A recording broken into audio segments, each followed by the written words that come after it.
Tá começando mais um episódio do Café e Jaleco. Hoje a gente está aqui com o Dr. Cláudio, especialista como pediatria do desenvolvimento e comportamento. E, doutor, se apresenta um pouquinho aqui pra gente. Legal, Baroni. Eu sou o Cláudio, eu sou pediatra, eu sou daqui de São José dos Campos, tenho a formação em Campinas. As minhas primeiras formações foram clínicas em pediatria, UTI, nefrologia, e atualmente eu trabalho com desenvolvimento e comportamento infantil. Me formei também em terapeuta psicomotricista. É uma nova formação, um direcionamento diferente do inicial, né?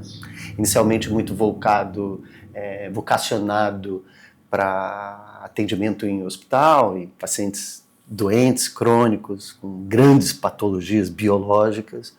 E de uns anos para cá, que já fazem muitos anos, desde 2014, eu venho com essa nova expertise ou essa nova formação, que é ver o desenvolvimento da criança, ou ver a pediatria e a medicina por um outro foco, o foco da interação, o foco do posicionamento da criança no mundo, da inter-relação da criança nos seus ambientes. Então a gente vê desenvolvimento biológico e vê comportamento adaptativo no mundo. Legal. E o que te levou a entrar dentro dessa especialidade? Não é tão comum as pessoas procurarem isso. Não, foi um acaso. Eu caí num programa aqui, numa cidade aqui, Caçapava, onde um colega me convidou para trabalhar junto na casa do adolescente, e eu fiquei responsável por ver crianças encaminhadas do Sistema Único de Saúde, mas não passaria pelo PSF e seria encaminhado direto das creches. Então eu fiquei muito focado com crianças pequenas, diretamente encaminhado pelos professores e cuidadores das escolas. E naturalmente o meu projeto inicial era procurar as crianças doentes, biologicamente doentes, né, os cardiopatas, os nefropatas, as crianças com transtornos neurológicos, ou crianças desnutridas, obesas, doenças de pele crônicas. Mas não foi isso que encaminharam certamente as crianças, as quais estão dando problemas adaptativos na sala de aula, e o professor reconhece, então, dificuldades adaptativas de comportamento, e começaram, então, a encaminhar a criança que estava mordendo a outra, criança que estava batendo, criança agitada, criança que não estava aprendendo, criança com outra dimensão da pediatria, que é uma dimensão não biológica, uma dimensão global, adaptativa, no mundo. E a partir disso eu tomei uma perspectiva de desenvolvimento pessoal e formação um pouco atípica e singular, no qual eu fui me formar e entender o desenvolvimento através do estudo da psicomotricidade. Psicomotricidade era apenas um nome, muito parecido com alguma coisa de terapia ocupacional, era uma visão que eu tive, algo psíquico e motor, alguma ação motora psíquica, e isso era apenas um nome, e na hora que eu fui realmente me aprofundar no desenvolvimento humano, entendi que a psicomotricidade é um universo em si, um universo humano, subjetivo, interrelacional, neuropsiquiátrico, que tem questões adaptativas, sociais, relacionais. É uma dimensão de interação humana, familiar. Então tem muita relação com as famílias, né? Atendimento global. E era um aspecto que falta, eu acho que na dimensão médica, está muito focado na biologia. Sim. E hoje eu digo que eu faço uma medicina além, uma medicina além da biologia. Legal. E com certeza você tem alguma história interessante ali dentro. A gente sabe que uma criança muda a família e você ajuda essa família, provavelmente. Então, tem alguma história que te marcou dentro dessa trajetória? Tem várias histórias, assim. Sempre há um contexto de uma expectativa ou de dificuldades que as famílias têm, e nem sempre são contempladas, né? A gente projeta na família da gente e nos filhos da gente expectativas. E quando essas expectativas estão além daquilo que a gente imaginou, existe sempre um grande sofrimento dentro dos contextos relacionais. Então sempre há muita preocupação que os pais colocam em relação ao desenvolvimento dos filhos e nem sempre são contemplados.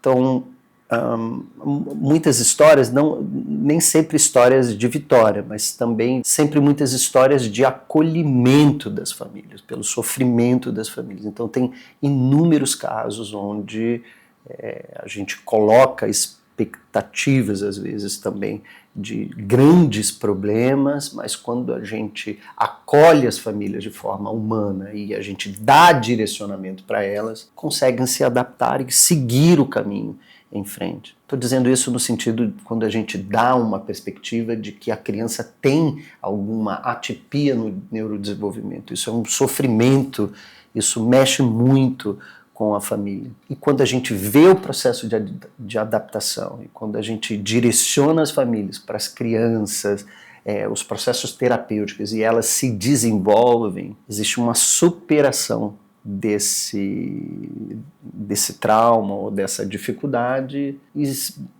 Existem várias histórias de crianças, não estava falando e agora está falando, não estava adaptando e agora está adaptada, tem uma atipia e a gente descobre que a criança tem altas habilidades e a gente percebe nuances ou peculiaridades de vitória, né? Ou de sucesso, que é o que a gente quer com as crianças. Que legal. É uma grande transformação para a família no todo, né? Assim como as doenças crônicas, patológicas, os neuropatas, os nefropatas, os cardiopatas, têm um condicionante de cuidadoria e de paliatividade, no neurodesenvolvimento também existe essa condição, né? E com histórias de superação e de adaptação. A questão é acolher e adaptar. Legal, né? Perfeito. Dentro dos seus contextos, né? Das suas dificuldades. E todos os pais, todas as famílias. Eu entendia que a pediatria era uma especialidade de patologias, e a gente quer ver patologias quando a gente é jovem, quer tratar doenças. Agora, para a pediatria, as doenças são poucas crianças têm doenças crônicas, ou tem gripe, resfriado, isso é comum, isso passa, né? Se tomar água, lavar o nariz com soro, beber água e um analgésico, já está resolvido. Agora, as doenças crônicas necessitam uma abordagem diferente. E eu achava que a pediatria era uma especialidade de patologias e descobri que na pediatria, se poucas crianças são doentes, todas as crianças, todas as famílias têm uma questão adaptativa que precisa ser acolhida e que nem sempre reconhecida pelo médico. Eu acho que é papel da pediatria assumir esse aspecto de orientação familiar, do desenvolvimento, e sair do indivíduo e começar a entender de forma sistêmica o funcionamento dos ambientes e das famílias. Doutor, você comentou que gosta muito dessa parte de crescimento e desenvolvimento infantil. O que te encantou nesse estudo? Me encantou no estudo no desenvolvimento, pelo foco da psicomotricidade, é ver a criança, os aspectos psíquicos da criança, através da sua atuação motora no mundo. Então, pela percepção de como se adapta o desenvolvimento psicológico, adaptativo, cognitivo, da inteligência, da utilização dos instrumentos, da utilização do próprio corpinho, a gente faz inferências sobre seus condicionantes intelectuais, linguísticos, cognitivos, executivos, subjetivos, através do movimento e da sua corporalidade, e da sua adaptação e da sua ação no mundo. Então, ver a psicomotricidade, ver a criança em movimento, é ver os seus estados psíquicos e emocionais. Vou dar um exemplo, é uma criança que tem, por exemplo, uma tonicidade, uma corporalidade hipotônica, um corpo meio relaxado, com a tonicidade menor. Essa criança muitas vezes vai brincar e cansa muito fácil. Então esse cansaço corporal é um cansaço psíquico. Então crianças que têm tônus baixo têm uma atenção executiva baixa. Então crianças começam a escrever na sala de aula, crianças hipotônicas. Ela começa a escrever e depois de 5 minutos ela está deitada. Parece eu lendo livro à noite, começa a ler, 2 minutos eu estou dormindo. Então o estado tônico, o estado do corpo da criança, a tonicidade do corpo tem relação com os seus aspectos atencionais, dos seus aspectos emocionais e os seus aspectos cognitivos. Então ver a criança em movimento é ver a psique da criança em movimento. Eu acho que é esse o lado da psicomotricidade que me encanta mais. É palpar a função executiva dela. Porque, de fato, a função executiva, o que o neuropsicólogo vê no papel, o que o psicólogo analisa de uma questão subjetiva, a gente vê ela na interação, na ação direta no mundo, na aparência de como ela desenvolve suas propriedades adaptativas. Primeiro com o corpo, depois com a interação com os planos e com as coisas, com os objetos e com as pessoas. E a gente sabe que a realidade das crianças anda mudando muito.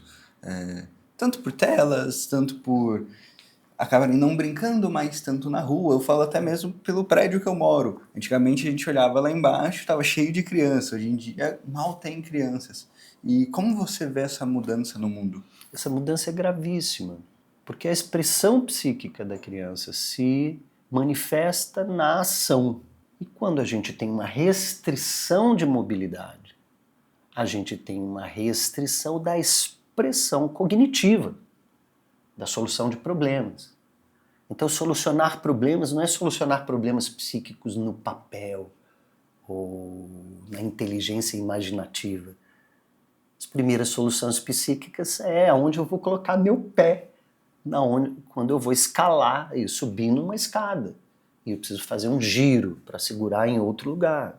Eu vou com o pé ou vou com a mão?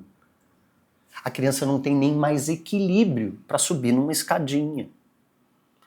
Então, muito no pronto-socorro, quando eu atendo as crianças, a primeira coisa que a mãe faz é botar sentado na maca.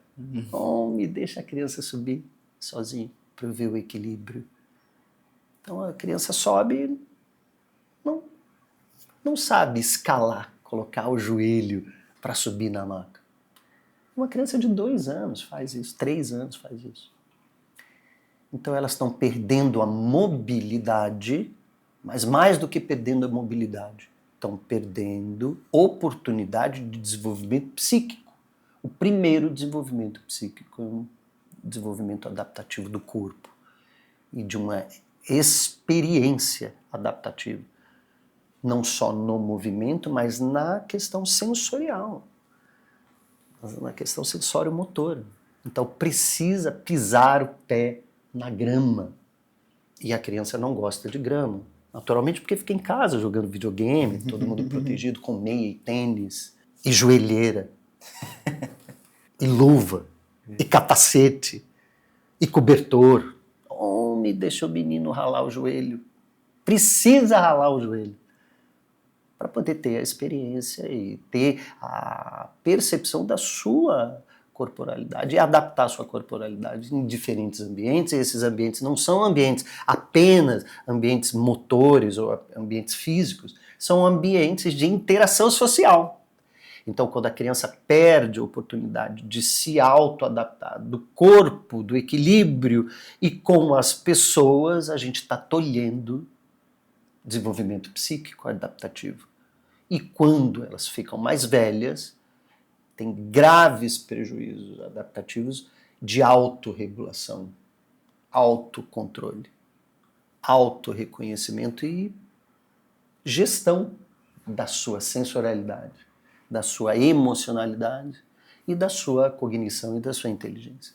São crianças que, quando são jovens, adolescentes, têm problemas de autoimagem, têm problemas de ansiedade, Tem problemas executivos na atenção, problemas pedagógicos e psicopedagógicos, por um tolhimento de ação no mundo, e de adaptação, e de inventividade, de criatividade e de pensamento. A gente está tolhendo o pensamento quando a gente tolhe a motricidade. Legal. É muito interessante como o início da nossa vida molda muito o final da nossa vida, né? Como você comentou ali de crianças que às vezes tiveram certas questões da infância e como isso reflete na vida adolescente ou adulta. Um exemplo claro é a criança que não engatinha. Engatinhar é algo que é fisiológico e adaptativo. Tem crianças que não engatinham e dizem que engatinhar não é algo propriamente um atraso no desenvolvimento. Pode ser que não seja de fato um atraso. É possível já sair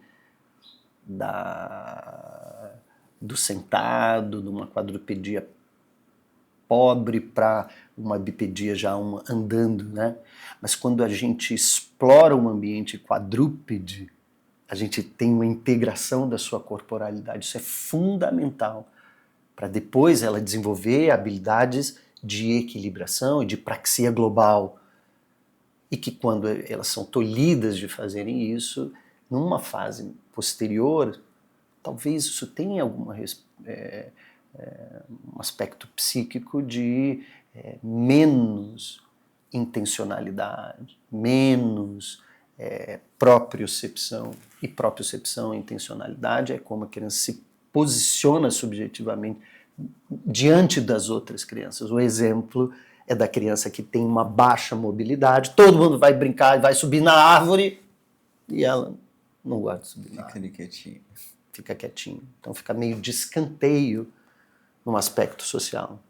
Então criança precisa estar em grupo, precisa correr, precisa subir, precisa puxar, precisa empurrar, precisa saltar, precisa cair, precisa rolar no chão, junto, numa brincadeira que seja bem bacana. Essa que é a grande ideia.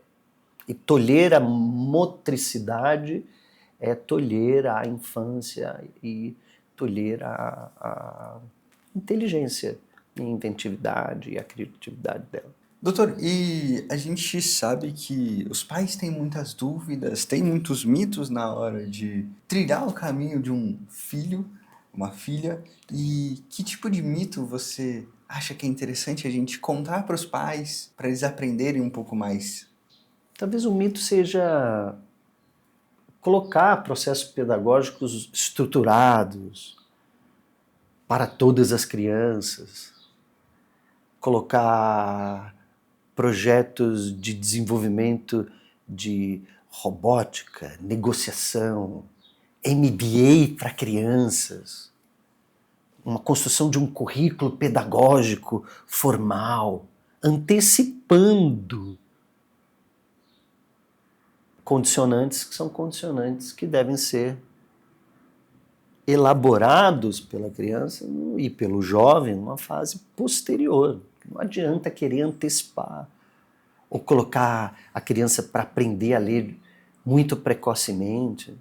Não vai dar certo, a criança não tem capacidade física, não tem capacidade adaptativa, cognitiva de entender simbolismos, representações, codificação e decodificação de informações.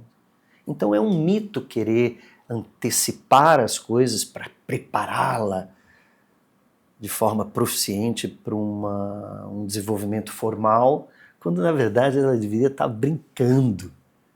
E o adolescente devia estar jogando vôlei, aprendendo handball, a escalar, soltar pipa, sei lá, andar de bicicleta, empinar bicicleta. Não recomendo empinar bicicleta.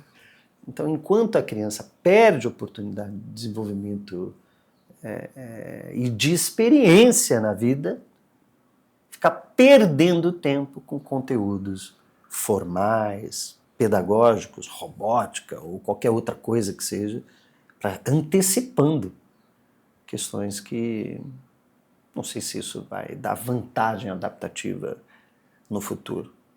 As crianças que têm vantagem adaptativa no futuro são crianças equilibradas. E o equilíbrio está em todos os aspectos da vida.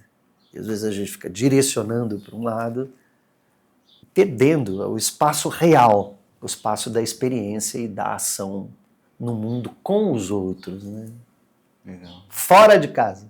Doutor, e outra coisa que a gente vê que talvez seja um mito, seja a questão de medicação. Hoje é muito normal a gente conseguir laudos muito fáceis e acaba medicando muito as pessoas, os filhos, nesse sentido. E qual que é a sua visão sobre isso?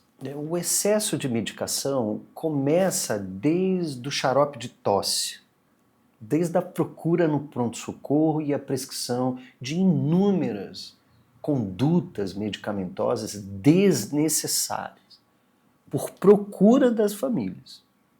Isso é uma coisa. Então, medicar, a prescrição excessivamente intensa, ela já é um condicionante desde a primeira semana de vida. Já começam a dar remédios. Essa é a primeira coisa. Isso é uma verdade. Mas nos transtornos do neurodesenvolvimento, o que existe, o mito, é de que remédio ou psicoestimulante são coisas que vão trazer malefícios para as crianças. Em inúmeras condições, o que acontece é o contrário. Existem muito mais crianças que necessitam tomar medicação para controle dos seus transtornos neuropsiquiátricos, e aí eu digo exatamente do TDAH, do que crianças sendo medicadas desnecessariamente. A medicação desnecessária, ela acontece por uma inabilidade do médico ou pela única ferramenta que naturalmente o neurologista, o psiquiatra tem, que é dar remédio. Ele dá remédio para todo mundo. Naturalmente, que é a única forma que ele tem instrumental, esse é um instrumento de trabalho dele. Então, naturalmente, existe muita prescrição desnecessária. Mas o número de crianças com transtornos que precisam ser acolhidas medicamentosamente, e que existe um mito, por isso, de medicar, isso vai trazer prejuízo para a saúde, é muito maior.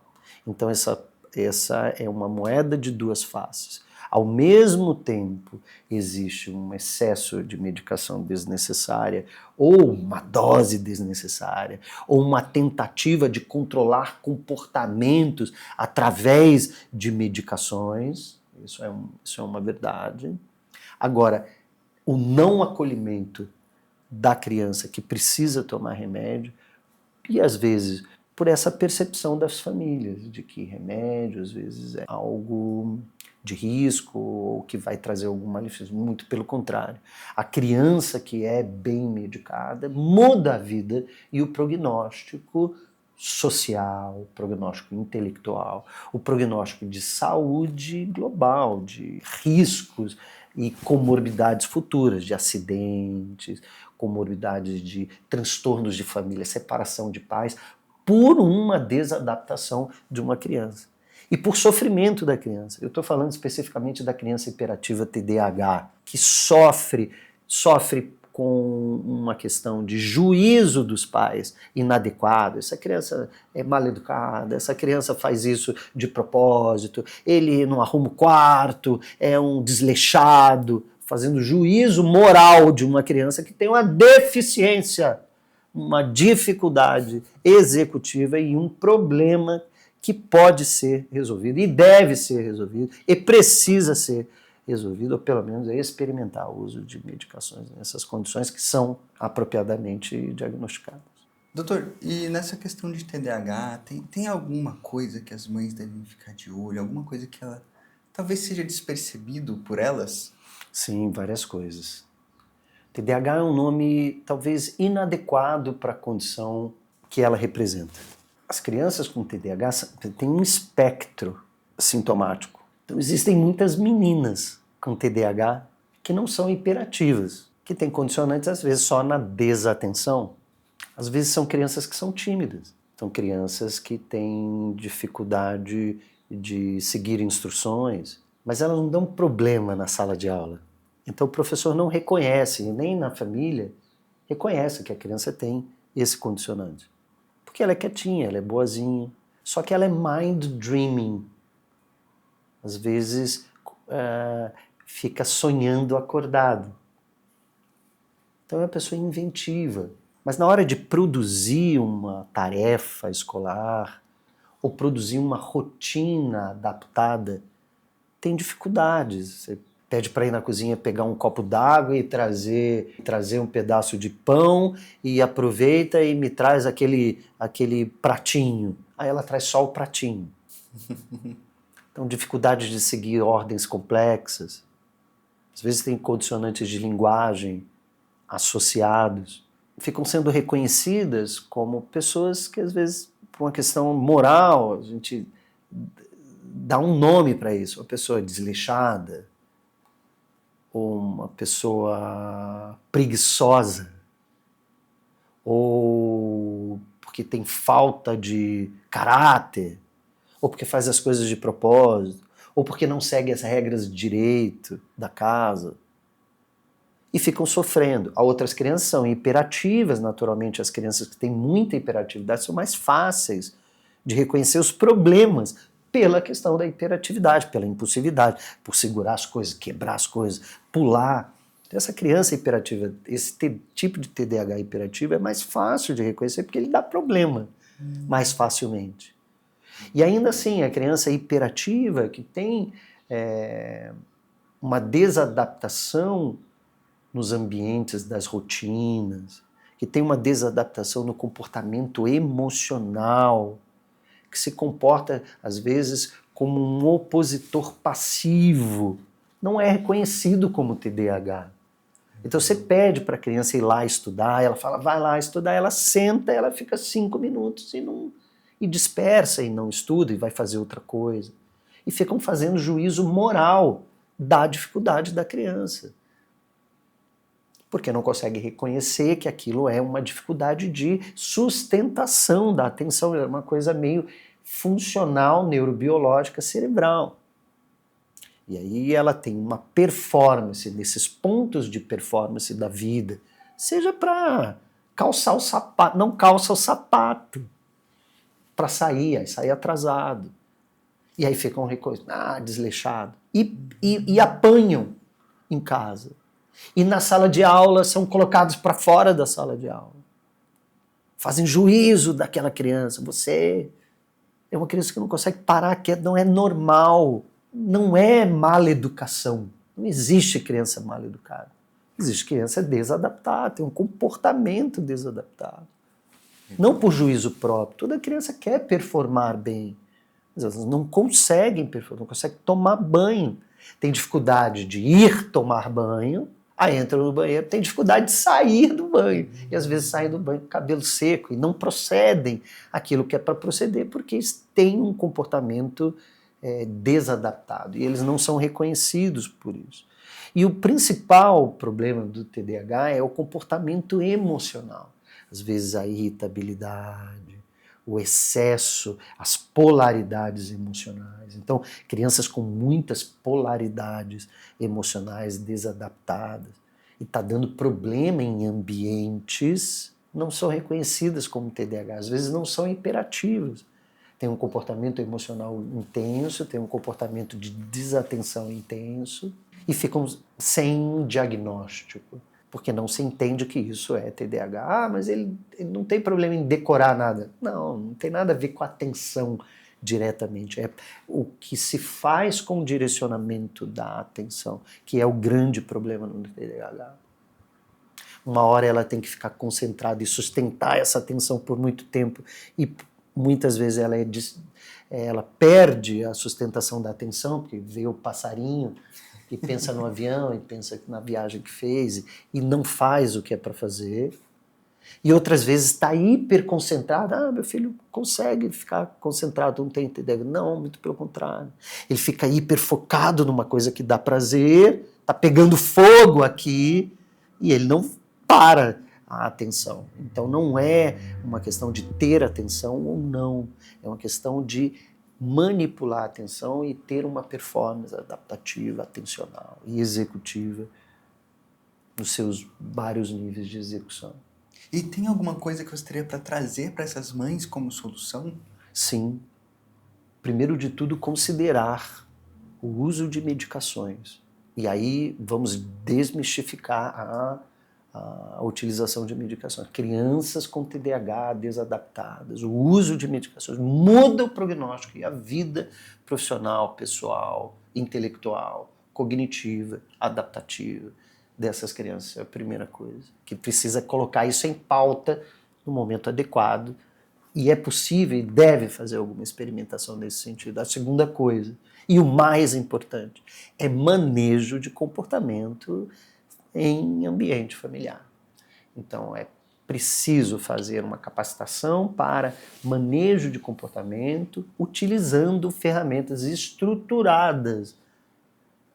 Se na sua casa está dando problema com seu filho, que a gente tem uma conversa aberta, e a gente faz uma parentalidade positiva, e ainda assim a criança não performa, a gente precisa estruturar o ambiente de forma a manejar reforçadores para que ela consiga proceder de forma adequada.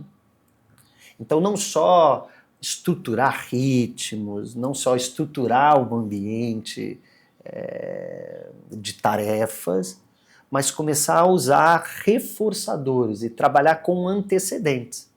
Estruturar, ver onde são os pontos principais, as principais contingências de problema e traçar uma meta objetiva usando algum reforçador extrínseco externo para que ela dê valor para a atuação, porque atuar no dia a dia ou fazer as coisas que é para fazer tem dificuldade, porque ela está sempre direcionada para fazer aquilo que ela tem prazer e não o que é de obrigação a fazer. E para fazer uma coisa que você não quer, você precisa ter um reforçador. Então tem que manipular reforçadores extrínsecos. Isso é manejo de comportamento. Então usar tabelas, usar pontos, tokens, estrelas, usar o que a gente chama de economia de fichas. Existe um método para fazer isso, onde a gente trabalha não pela punição, não faça isso, faça aquilo, vem para cá, mas pela recompensa. Legal. Então ela precisa trabalhar para ganhar alguma coisa de valor. Você não pode andar com algo de valor no bolso. Então a gente usa um reforçador arbitrário, alternativo, qual ela consiga entender primeiro essa questão de fazer as coisas para ser recompensada por aquilo que fazia. E a gente entrega na hora esses pontos, estrelas, e depois a gente troca isso na medida que ela ganha esses pontos, depois ela troca pelos seus valores, né? Por aquilo que ela quer trocar. Isso se chama economia de fichas. É importantíssimo estruturar um ambiente em famílias que estão tendo problemas. É uma coisa bastante estruturada, é difícil fazer, mas sem esse tipo de manejo tem muita dificuldade em fazer adaptação, se não estruturar. Nesse caso, precisa estruturar o ambiente. Que legal. É um bom método. É um bom método. Doutor, e você comentou sobre vários outros aspectos que às vezes a gente não dá tanta atenção dentro da pediatria, do desenvolvimento. E existe alguma questão linguística que a gente também deva dar atenção? Sim, principalmente os transtornos de linguagem, os atrasos de linguagem, tanto na linguagem na fala e a linguagem não verbal. No desenvolvimento, eu acho que os dois focos de parentalidade que a gente tem que ter é, muito precocemente, os atrasos de dificuldade de linguagem e, depois nas crianças maiores, as dificuldades psicopedagógicas, adaptativas, socioemocionais. Né? Então, crianças pequenas têm mais condicionantes e primeiros sinais de atraso na comunicação e interação social. E a gente precisa ficar de olho nos marcos do desenvolvimento. Esses são os principais sinais, além da interação pragmática. Então, reconhecer os marcos de desenvolvimento precoce. Então, é fundamental fazer uma boa puericultura, não só de crescimento e ganho de peso, mas sim dos comportamentos executivos, adaptativos, linguísticos, cognitivos, de linguagem expressiva e de linguagem receptiva.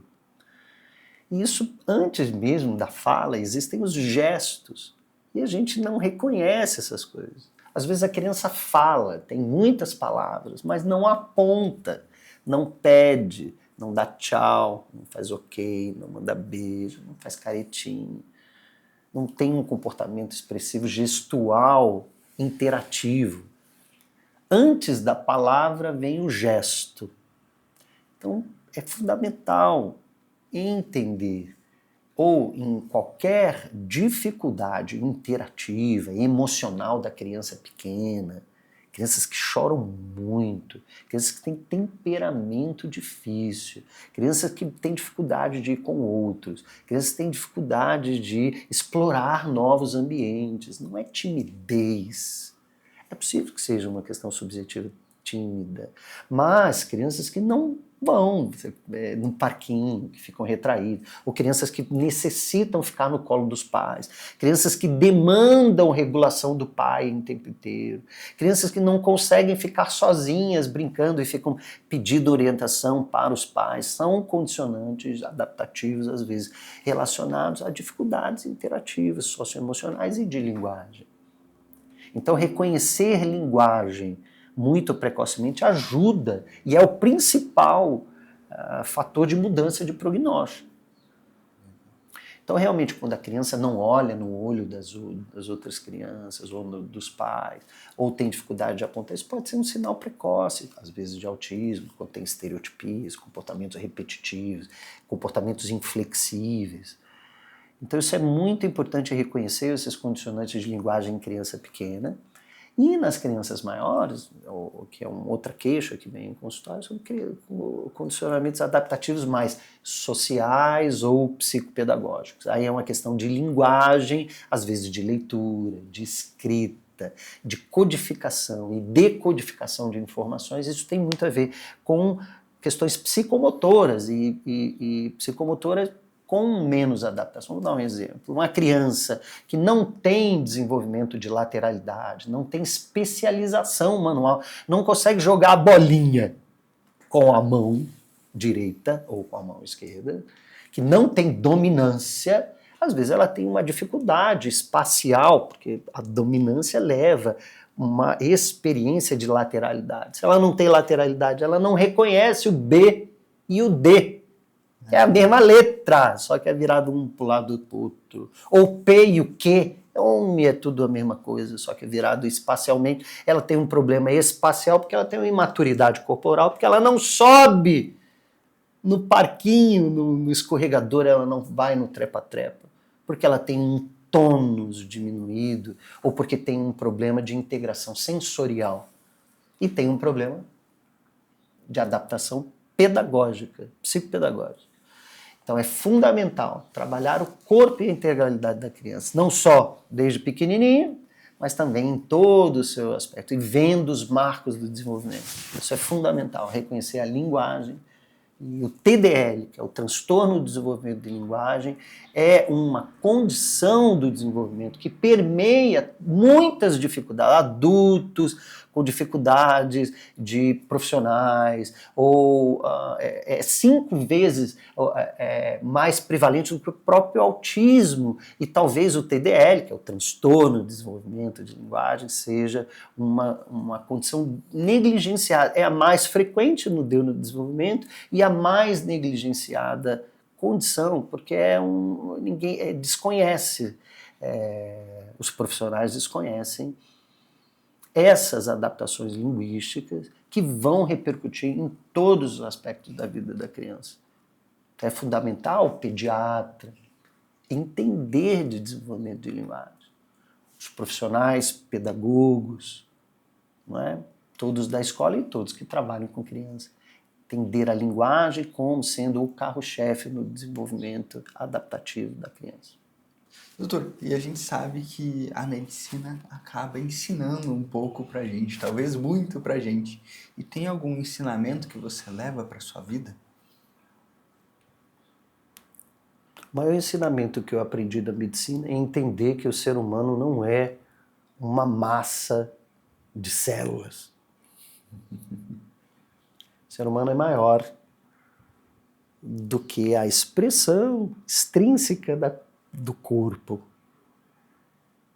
Existem muitas dimensões, as dimensões não só das informações celulares, mas existe uma dimensão que é uma dimensão de significado para si, de entendimento de si no mundo. E aí é um significado de estar no mundo, é uma experiência de estar no mundo.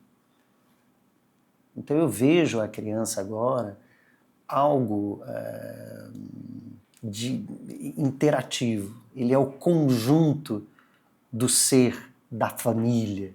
Ele é o conjunto das interações interpessoais. E é além, isso vai além. Por isso, isso vai além da biologia dela. Então, às vezes, os remédios que a gente tem que dar não é um remédio biológico. Eu sempre digo que pediatria a gente não faz com remédio. Pediatria a gente faz com palavras, com conversa, em orientação, em instrução, em entendimento. E todos os remédios, não só em pediatria, mas para a vida da gente, é buscar uma certa adaptabilidade, de estar bem no mundo, sentir-se bem. E para sentir-se bem, a gente não é dissociado do ambiente que a gente vive. Então, o remédio, às vezes, é o remédio no ambiente. Perfeito. A adaptação é a adaptação da escola, a adaptação da família. Então, é um papel muito grande dos pais e de toda a comunidade em transformar a vida das crianças, provendo recursos para isso, né?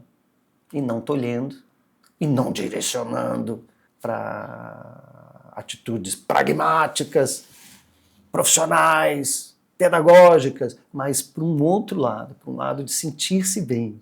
As crianças estão com rotina de horário, o dia inteiro fazendo tarefas e brincando menos. E excessivamente nas telas. Esse é o grande problema. Com certeza. Não é? E a gente sabe que hoje o mundo acelerou muito.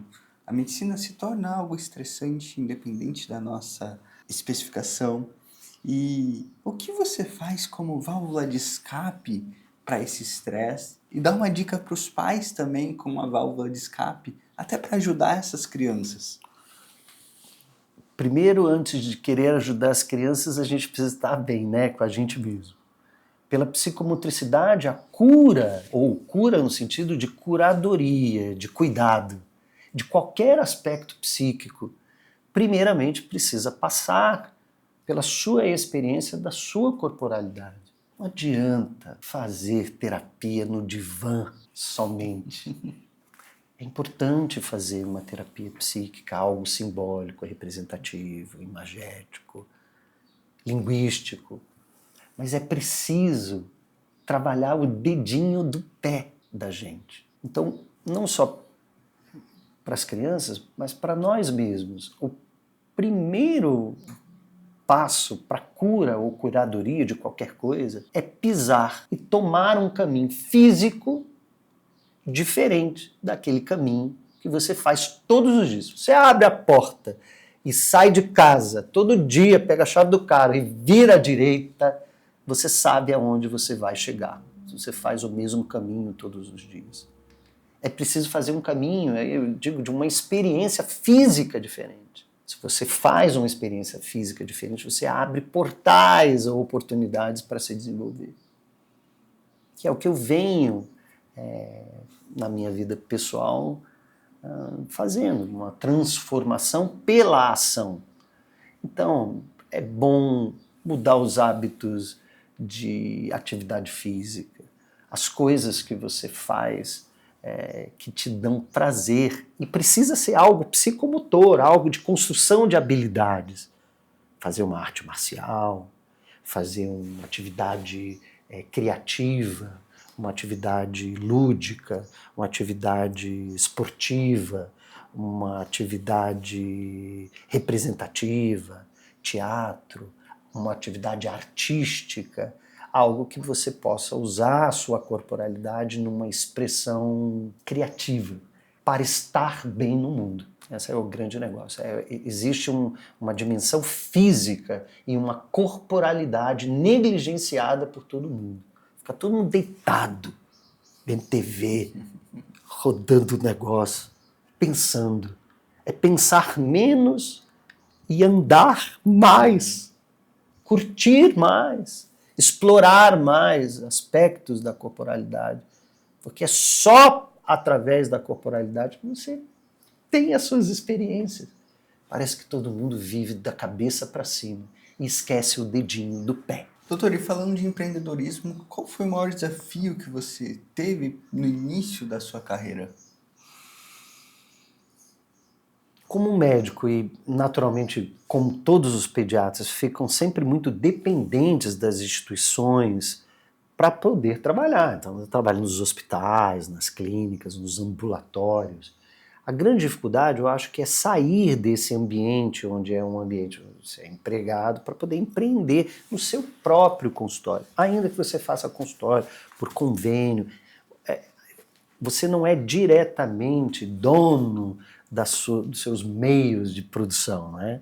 Eu acho que a grande a oportunidade que eu vejo é dos médicos se posicionarem de uma forma particular, pessoal, personalística, dentro de consultórios. E essa área do desenvolvimento é uma área que o pediatra precisa se apropriar, porque é uma área, de fato, de ninguém. Está fracionado, fragmentado. O pedagogo só vê pedagogia. O psicólogo só vê aspectos psicológicos. O neuropediatra vê neurologia. O psiquiatra, naturalmente, o psiquiatra infantil vê criança grande. Criança pequena tem mais dificuldade pela própria formação da psiquiatria, que às vezes vem do adulto para atender crianças. Então a área do desenvolvimento infantil é uma área muito fragmentada. Aí tem o psicólogo que só faz análise do comportamento e tem psicólogo que só faz um outro tipo de abordagem psicológica. Eu achava que a medicina era fragmentada, mas nessa área da psicologia também. É muito fragmentada nas suas visões. Então o pediatra, por si só, que é o primeiro a acolher a família, tem uma grande oportunidade de se especializar na área do desenvolvimento e do comportamento infantil, que é o que um pouco aconteceu comigo. A grande dificuldade foi sair desse ambiente impessoal para ir para um ambiente particular. E aí hoje eu tenho um consultório, que é um consultório estúdio de desenvolvimento, um consultório de pediatria, por um lado, e um estúdio de psicomotricidade, aonde eu vejo o desenvolvimento e comportamento infantil de crianças de forma precoce. E crianças de todas as idades e adultos. E isso está abrindo oportunidades não só para fazer isso, mas também para atender pacientes de forma online. Eu tenho pacientes de todo o Brasil hoje, de forma online, fazendo orientações de tratamento. E eu acho que é uma grande oportunidade do pediatra, principalmente, acolher essa especialidade ou se apropriar dessa expertise para tratar não só o corpinho, mas também tratar as demandas que antes eu achava que a biologia, as doenças eram muito importantes na pediatria, mas isso são poucas crianças que têm, mas todas as famílias têm questões de adaptação, porque nós todos temos dificuldades adaptativas e com os nossos filhos, eu não conheço uma família que não tenha necessidade de orientação. E ainda nessa área empreendedora que você acabou comentando pra gente, você tem alguma outra dica para um profissional que está começando a querer entrar nisso? Tenho.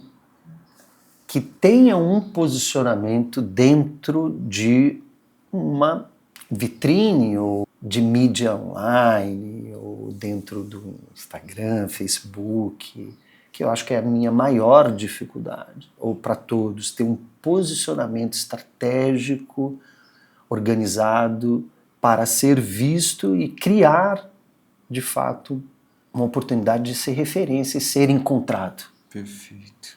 E precisa estruturar isso desde já, não precisa esperar muito. Eu falo para todos os jovens, dos pediatras que eu conheço e tenho carinho, e dou força para que todos tenham um posicionamento particular, porque é possível, é viável, desde que você use as ferramentas e se posicione de forma sincera, e as famílias precisam desse tipo de profissional, que é carente esse tipo de profissional. E é uma oportunidade para exercer, de fato, aquela pediatria que a gente sempre sonhou. Sim.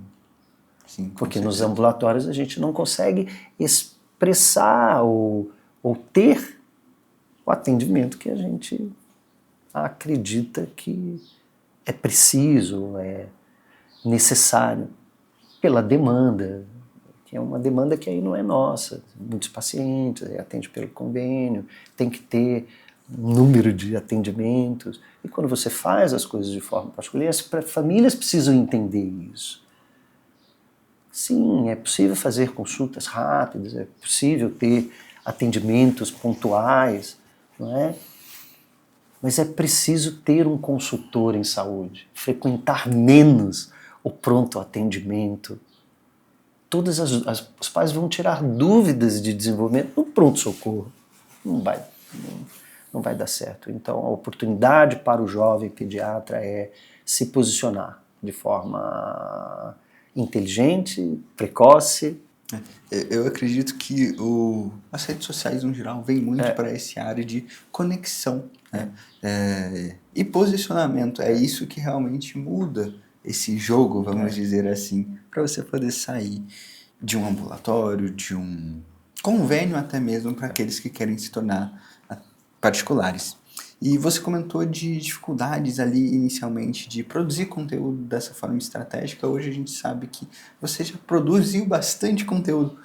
Como foi para você essa experiência? Teve alguma mudança de chave ali que fez com que você conseguisse fazer essa produção de conteúdo? Não, eu produzo conteúdo ainda de forma assim muito orgânica. Ainda não tenho, apesar eu tenho acredito uma certa facilidade ou de pensar e executar alguns exercícios, mas sempre é bom ter um consultor para dar o direcionamento estratégico, não é? A gente pensa que às vezes é preciso ser muito grande, crescer muito, ou ter muitos seguidores, mas isso, ou fazer investimentos de forma nas plataformas, ou produzir conteúdos, mas isso depende da velocidade com que você quer crescer. Concordo. E as pessoas acham que para você estar dentro das redes sociais você precisa todo dia postar conteúdo, toda hora estar ali.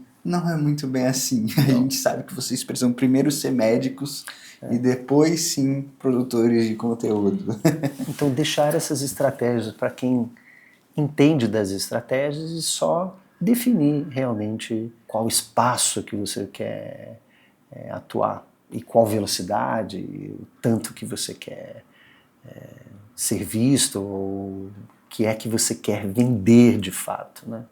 Acho que a gente vende saúde, a gente vende educação principalmente. Com certeza. Mas o mais importante, antes de tudo, antes do remédio, antes de qualquer coisa, existe o médico, existe a pessoa.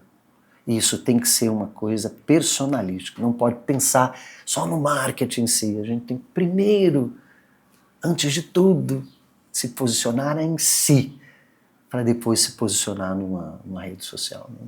Legal. Tem que encontrar a si primeiro, antes de encontrar aos outros. Com certeza. Doutor, e falando de futuro, o que a gente pode esperar para os próximos meses, talvez para o próximo ano? Muitos projetos, assim, com várias pessoas. Eu acho que para o futuro, talvez abarcar colaboradores. É aglutinar pessoas dentro de ideias ou processos terapêuticos ou processos que você imagina. Então, imagina fazer, principalmente nessa área que tem confluência com inúmeras outras especialidades terapêuticas, né?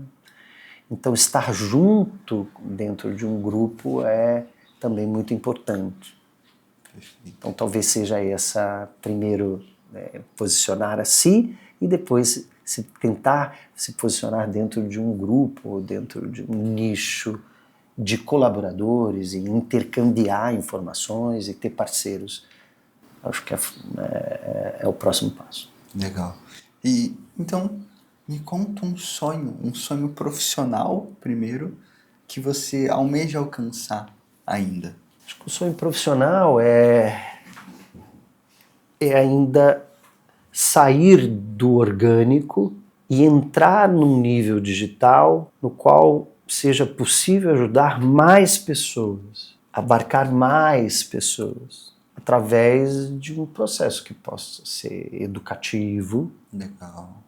que tenha que ser personalizável para o cliente, individualizado, que seja relevante e pervasivo na vida das pessoas, que crie transformações de valor para essas pessoas em escala, que é o que o digital pode transformar. Então, pensar também não só no orgânico, que é o primeiro passo, né, mas pensar em algo que possa ser reproduzido ou distribuído, que possa ajudar e tocar a vida de mais pessoas. Acho que é o próximo sonho. Seria um sonho. É uma visão muito legal, porque a gente vê que a educação digital cresce muito, cada dia mais.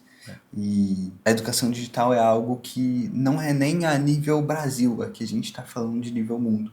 Sim. Então, todo doutor tem muito conhecimento, e empacotar esse conhecimento em um modelo educacional que alcance pessoas, talvez do mundo inteiro, é uma escala incrível e uma mudança de vidas ainda mais incrível, né? É possível. Tudo é possível. Né? E me conta então um sonho agora pessoal. Meu sonho pessoal é andar de stand-up paddle, fazer uma prova de stand-up paddle no Havaí. Legal. Algum motivo especial pelo Havaí? Não, só porque deve ser muito legal.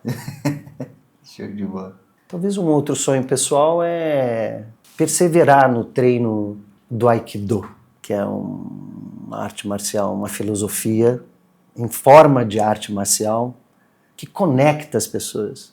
É uma arte puramente psicomotora, é a arte marcial da paz, onde a gente se desenvolve através da ação, junto com o outro.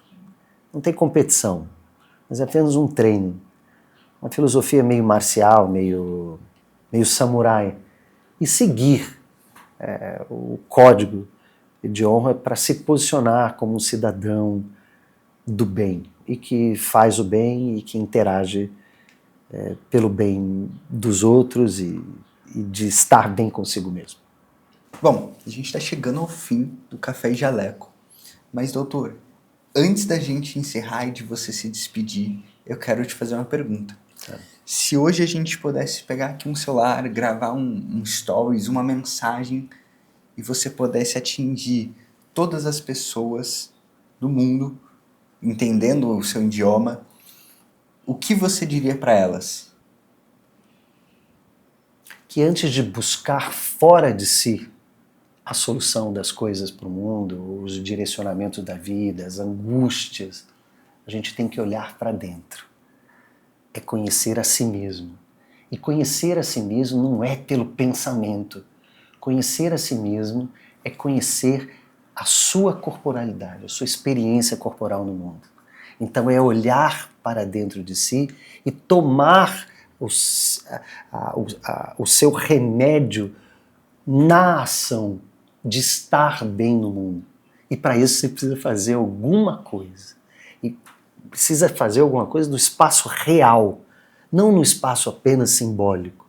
É deixar um pouco de pensar e caminhar mais. É deixar um pouco de pensar nas angústias e perceber mais a natureza. É deixar de sofrer por antecipação e experienciar simplesmente o prazer das coisas do agora, do jeito que for. Ter resiliência, ter coragem, ter inteligência e compaixão consigo e com os outros. Perfeito, perfeito. Bom, foi muito bom o episódio. Quero agradecer muito a sua presença aqui. Pode se despedir dos nossos ouvintes. Obrigado, eu só tenho que agradecer você. Eu fico feliz em poder comunicar um pouco da minha experiência para todo mundo. Bom, muito obrigado vocês também que estão aqui escutando a gente. As redes sociais, tanto do Doutor quanto da Mercúrio, vão estar todas aqui embaixo. Qualquer dúvida, se precisarem de ajuda na parte de pediatria, o doutor está aqui à disposição de vocês. Fico à disposição.